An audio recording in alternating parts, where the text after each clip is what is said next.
Everyone, and thanks very much for having me this evening to talk about riparian buffers. So as Jean said, riparian buffers or riparian corridors, riparian refers to that area along the banks of a river, stream, or other water course, whereas a corridor is sort of that designated zone or strip of land along the border of the watercourse. So putting that together, the riparian corridor is the natural vegetation and soil cover adjacent to a river, stream, or other body of water. When I'm talking about riparian corridors or buffers, I do use the terms interchangeably, and I'm not referring to a regulatory buffer. So this is just the ecological buffer or corridor that I'll be talking about. So here are examples of really nice riparian corridors, vegetated buffers. And here's what happens when we don't have them. And the idea of a buffer is not new. There's all different kinds of buffers. But in the 6th century, an area along Italy's coast between Rome and Naples was so popular and becoming so developed that Emperor Justinian passed an ordinance that prevented any building within 100 feet of the water in order to protect the viewshed. 14 centuries later, Cape Cod Building Authority passed an identical ordinance with a different purpose, and that was of protecting the environment. So not a new concept at all. So why should we care about creating, managing, or restoring riparian corridors? So I'm going to talk a little bit about some of the different functions and values of this ecological system. And one of the first things is that having a riparian corridor, a vegetated one, is really the first line of defense against the impacts of impervious surfaces and that water flow getting into our wetlands and watercourses. Vegetated riparian corridors can slow runoff.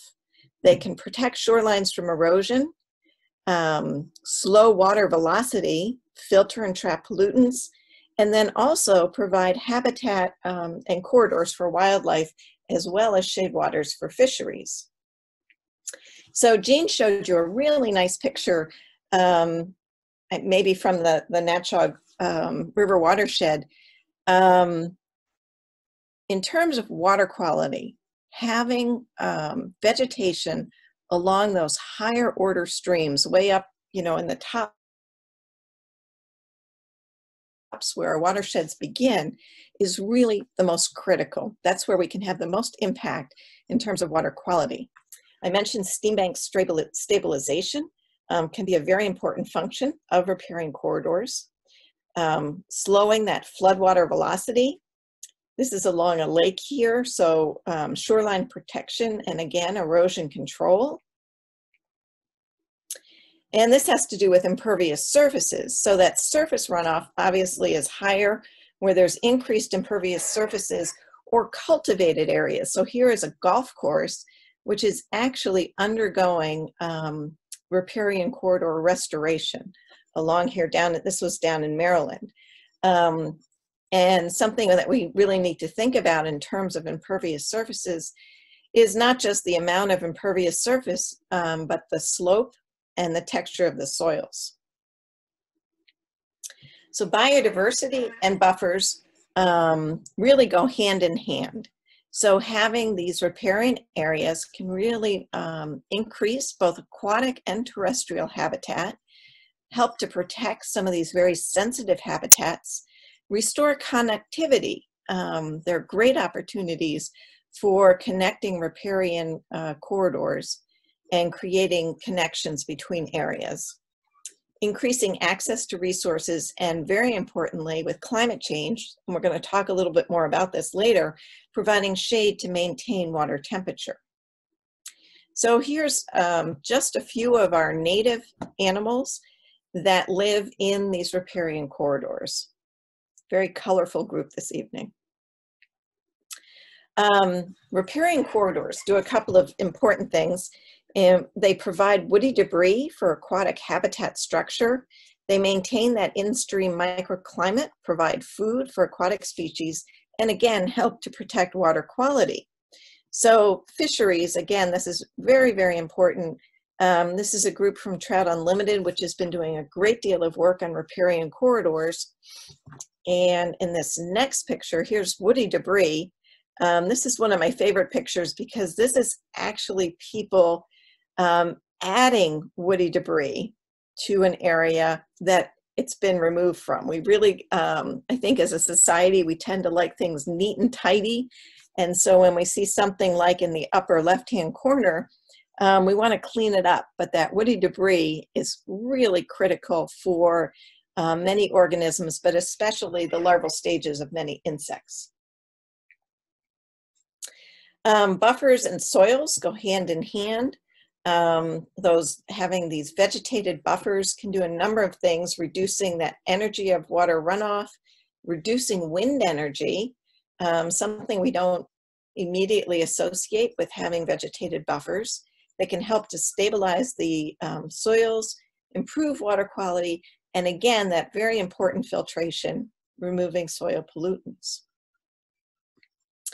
Again, something that we don't think too often about, but has been actually pretty widely studied, are the economic benefits of buffers. So in certain situations, having these riparian vegetated buffers can help to minimize property damage. They can help decrease public investment in stormwater management, flood control, and pollution removal. Studies have shown that they increase property values and reduce land maintenance costs. So by way of example, this is New York City down here. New York City gets its water supply from the Catskill Mountains. And instead of investing billions of dollars and then the ongoing maintenance costs in terms of building a drinking water filtration facility, what the city of New York did instead is they invested a fraction of that amount in the Catskill Mountain watershed for stream setbacks, stream fencing to keep cows out, for example, and a range of best management practices to help preserve the natural water filtration of these riparian areas. So I think that's one of the best examples of the economic benefits of these riparian areas. The Center for Watershed Protection has done a great deal of work on riparian areas, and they have documented that there are increased property values near riparian buffers. So the question everybody always asks, how big should a buffer be? Well, unfortunately, it depends, and it really depends on the site conditions and what the function of the buffer is. So as we've mentioned, a buffer can help to stabilize the bank, provide habitat, treat runoff, provide wildlife habitat. So we really have to look at what we want the buffer to do, and then we have to look at its location within the watershed. We have to look at the soil, the slope, the hydrology of the area before we can really get a good handle on how big a buffer needs to be. But this gives you at least some idea of how big some of these buffers need to be in order to get these different functions. And you're going to see a lot of these diagrams. So here, bank stabilization along the stream is ranging from 0 to 50 feet. Again, it depends on the slope, the site conditions, where in the watershed we are. Fisheries habitat could be a bit bigger because we want that water to be shaded, and we want the woody debris input, nutrient removal, sediment control, flood control, and so on. And obviously the largest is for wildlife habitat, ranging up to 300 feet. There's been more and more studies looking at how big a buffer has to be. And scientists have looked at very specific nutrients and how big buffers need to be to take out certain amounts, certain percentages of these different nutrients. And the bottom line is, bigger is always better. But there are benefits that we can gain from smaller riparian buffers, such as between 25 and 50 feet or 15 and 50 feet. really helping to stabilize the stream bank, protecting water quality. And you can see here some small scale travel routes, that is corridors for wildlife. And then as you get bigger, that is wider in width, you're providing more of those ecosystem functions that just increase as the buffer gets bigger. What I want to show you is a study that's been done by CLEAR, the Center for Land Use Education and Research at UConn. And you can find this under the Changing Landscape tab. And Emily Wilson has done the majority of this work along with Chet Arnold. And so we can look at Connecticut and Long Island Sound land cover and change. There's data from 1985 to 2015, so 30 years worth of data. And if you go down to the Long Island Sound watershed, you'll get a couple of different tabs here, and one of those is riparian buffers. And what was done is to look at the water courses around the state and to buffer them, so 300 feet on either side. So here's what that can look like. And then we can look at the land use within those buffers, okay? So here's an example. This is in the Ledyard area. So here we have the 300-foot buffer along our wetlands and watercourses, and then we can look at the land use within those riparian buffers. And what's really exciting is we can look at land cover from 1985 to 2015, and we can look at the change over that 30-year period. So this is available for the entire state, so it would be really exciting to look at for the Natchaug watershed. So here we are, again, looking at this riparian buffer, 300 feet on either side of the waterway, and the land use. So here for one particular basin that I picked, here's the 2015 riparian area land cover, the amount of forest, ag, turf, and developed land. Here it is in 1985, and then here is that change between 1985 and 2015. So in this one particular water basin that I chose, we've lost 94 acres of forest, 21 acres of ag field. We've gained 41 acres of turf and grass, so that's probably mostly lawn, and we've also gained 37 acres of developed land. So this is a really powerful tool, I think, to really take a look at our watersheds and look to see what is going on, how are things changing, what are we losing, and what are we gaining. So early on I had mentioned climate change, so I want to talk a little bit about what riparian corridors have to do with climate change. So we know that air temperatures are rising, and as air temperature rises, our surface water temperatures are also increasing. This has been well documented. We're seeing changes in the magnitude and the seasonality of precipitation events, and then therefore of runoff. And we're seeing changes in our growing season and when plants are flowering, when they're leafing out. And through that, we're seeing changes in animal distributions. So warming in Connecticut, let's see. So our average summer and winter temperatures are projected to increase by over 5 degrees Fahrenheit relative to pre-industrial levels back in the 1800s. So here's another diagram. Basically, for our winter temperatures, the coldest winters in the future are going to be like the warmest ones we have had over the past recent years. And our hottest summers that we've been experiencing will become the coldest. So our average air temperature is increasing in both winter and in summer. Along with that, there's changes in the precipitation patterns. So less winter precipitation is projected to fall as snow and more as rain. That means a reduced snowpack, earlier breakup of winter ice on lakes and rivers, and earlier spring snowmelt leading to those earlier peak river flows. So again, having riparian corridors well vegetated can be really helpful in helping to deal with some of these changes. Many of you have probably seen this map or a similar map. These are the observed changes in the total annual precipitation falling in those really intense precipitation events, or the top 1% of precipitation events. And from the beginning of the 1900s to 2016, there's been a 38% increase in the Northeast and New England in these really intense precipitation events. And we've certainly experienced these in most of Connecticut.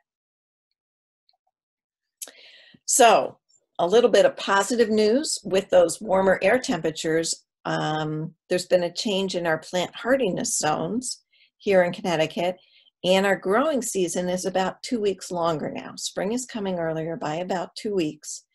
But one of the difficulties with that is that we don't know when there could be a snap freeze, for example.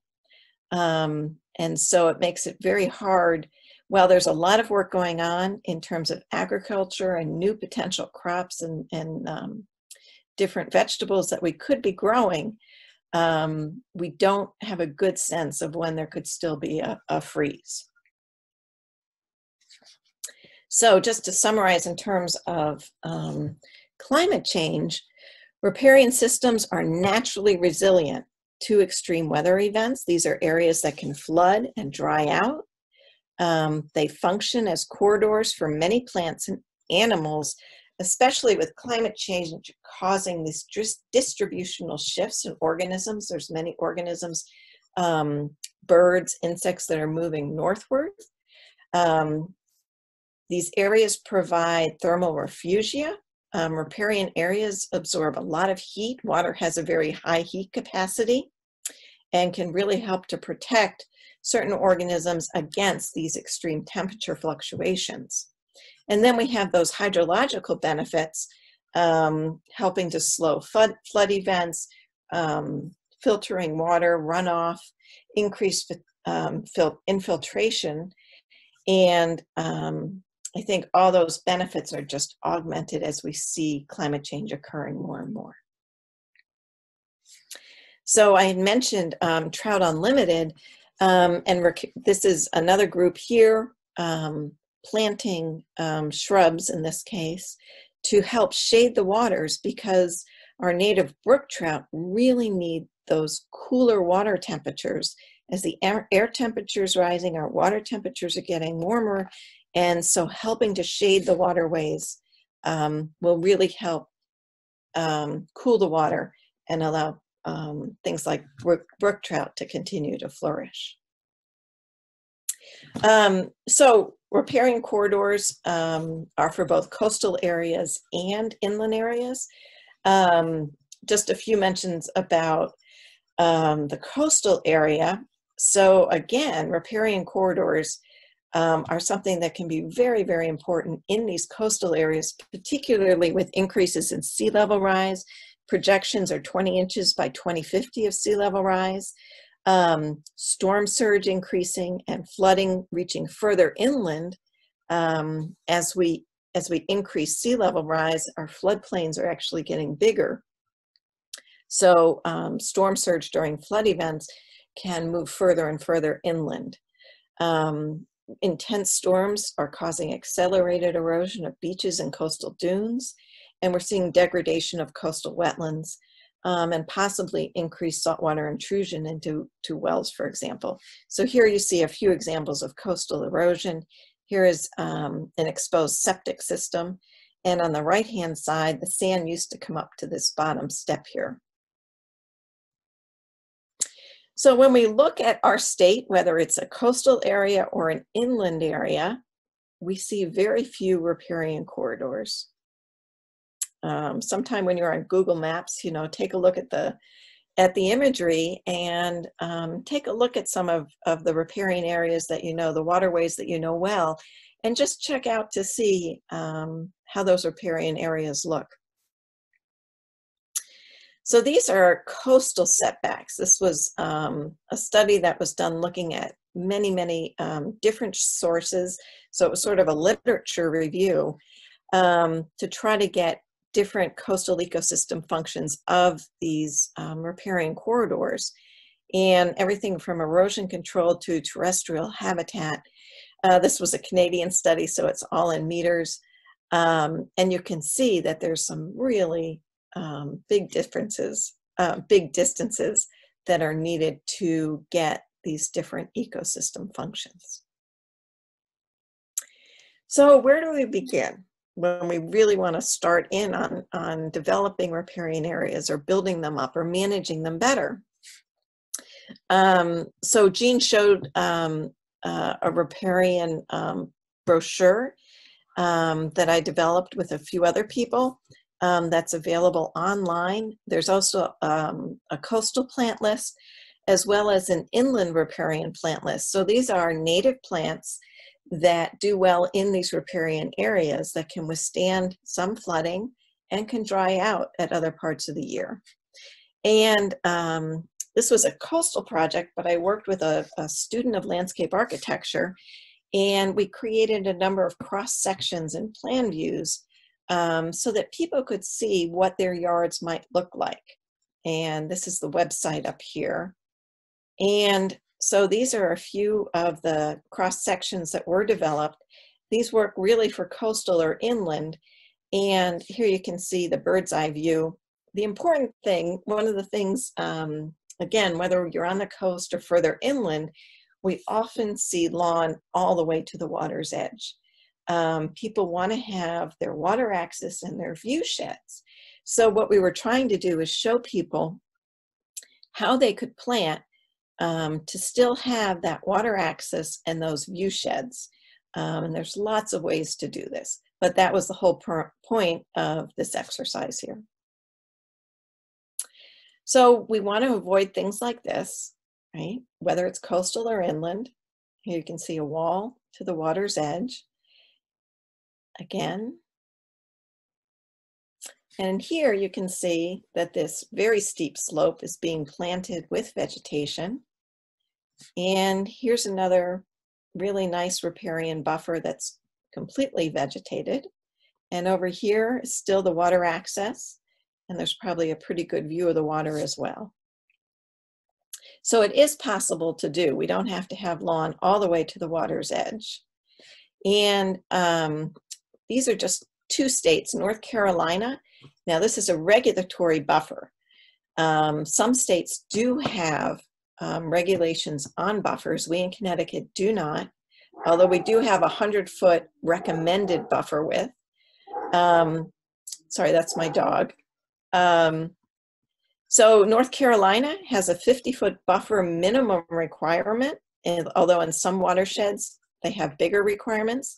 Under the Vermont wetlands rule, buffer widths of 100 feet and 50 feet are required in class 1 and 2 wetlands, and in some cases bigger riparian buffer widths are recommended. So there are some regulations. This is from the Connecticut River Watershed Bulletin, which has a number of real nice bulletins about riparian buffers. And what they show here is the benefits of grasses, shrubs, and trees in terms of these different ecosystem functions.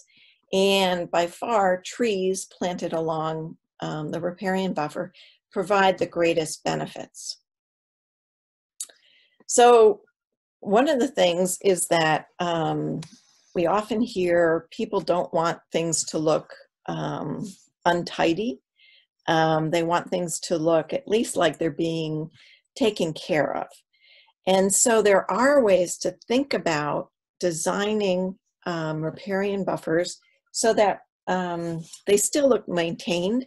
And these are just a few suggestions. So with selective mowing can indicate stewardship. Again, maybe it's in the area that's closest to, that's furthest away from the water. Using something like a fence, a wooden fence, a simple split rail fence, for example, can show that this area is actually being managed and it's not all wild. using plants of different heights, textures, and forms, putting things in like nesting bird boxes and feeders, and using really bold plants, a lot of seasonal variation, and again, those textures to indicate that this is a design landscape. And because I'm in need of seeing some pretty things, I thought I would show you some of the trees, shrubs, and perennials that do very well in these riparian corridors. So these are all native plants. Obviously red maple, I won't go through them all, but these are all ones that do real well in these areas that dry out sometimes and flood at other times. Small trees, our shadbush that's blooming right now can be really beautiful in these areas. Some of the dogwoods, and there's several different types of the shad or serviceberry. Alders, buttonbush, the azaleas that'll be blooming pretty soon, silky dogwood. Many of these shrubs can do real well in riparian corridors. Then some real interesting ones. Ferns, a number of those do well. Again, you know, some like cinnamon fern doesn't like to be wet all the time, whereas sensitive fern can do pretty well under wet conditions. Some of the grasses with those really big root systems do extremely well to help hold soil and filter pollutants, and do quite well in areas of riparian buffers. And then we get into the herbaceous plants. Again, some of these should be blooming pretty soon. A very wide variety from the white turtlehead to some of the irises. The irises have been shown to be really excellent at filtering quite a few pollutants out of waterways. Cardinal flower, really striking one, lobelia, and some of our asters and Joe pieweed. So those are just a few of the plants. And again, there is a riparian plant list for both coastal and inland areas. And here is just a real small example of what can be done to create, even though it's a very small riparian buffer around this small, tiny pond, it's going to be filtering anything that's coming off the road, going through both this gravel area and the plants. And here's a lakeshore protection project. This again was up in Vermont. And I just wanted to mention this. This is a project I did with Pat Young and Jane Browerman from the Connecticut River Conservation District a number of years ago. And this was taken from a program down in Virginia. They had buffers in a bag. And what we did is put together a selection of different shrubs, trees, and perennials that are ideal native plants for putting in along a stream, pond, or lake. And as far as I know, they all sold out quite quickly. So just another idea. So the take-home message is simply that these corridors can play a very significant role in protecting our wetlands. They perform many, many functions and values, from water filtration, filtering out pollution, to habitat value for wildlife. And they also can be really important in terms of mitigating some of the impacts of climate change. And so I'll just leave you with that, and I'll stop there.